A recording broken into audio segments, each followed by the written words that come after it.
Hello guys, కాంతం movie చూసి వచ్చాను ఇప్పుడే మార్నింగ్ షో. అసలు దుల్కర్ అన్నని చూస్తే నాకు ఏం మాట్లాడాలో అర్థం కావట్లేదు. అసలు అన్న ఈ మూవీ ఖచ్చితంగా నేషనల్ అవార్డ్ పర్ఫార్మెన్స్ ఈ మూవీలో అయితే అన్నకి. అసలు అన్నకి హిట్ సినిమాలు వస్తున్నాయా లేదా అన్న హిట్ సినిమాలు సెలెక్ట్ చేసుకుంటుందా అర్థం అవ్వట్లేదు. ప్రతి సీన్ మైండ్ బ్లోయింగ్ పీక్స్లో ఉంది. స్లో నరేషన్ ఉన్న మూవీ అయితే చాలా అంటే చాలా బాగుంది. హీరోయిన్ భాగ్యశ్రీకి పర్ఫెక్ట్ మూవీ పడిందనే చెప్పుకోవచ్చు. సో తను ఈ మధ్యలో ఈ రెండు కింగ్డమ్ కానీ లేకపోతే మిస్టర్ బచ్చన్ కానీ అంత తనకి అంత ప్రిఫరెన్స్ అయితే లేదు. క్యారెక్టర్ అయితే అంత ఎలివేట్ అవ్వలేదు. బట్ ఈ మూవీలో ప్రతి ఒక్కరికి అయితే హీరోయిన్కి బాగా అంటే బాగా కనెక్ట్ అవుతారు. మెయిన్లీ సెకండ్ హాఫ్ అయితే చాలా అంటే హై లేచిపోయింది మూవీ అయితే. అసలు హీరోయిన్ చాలా చెప్తున్న క్యారెక్టర్ అయితే చేసింది ఈ మూవీలో.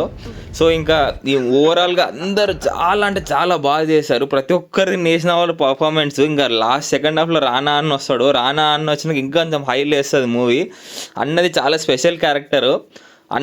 అన్నది రానా అన్నది కూడా చాలా బాగుంది. బట్ దుల్కర్ అన్న డామినేట్ చేసేవాళ్ళు లేరు.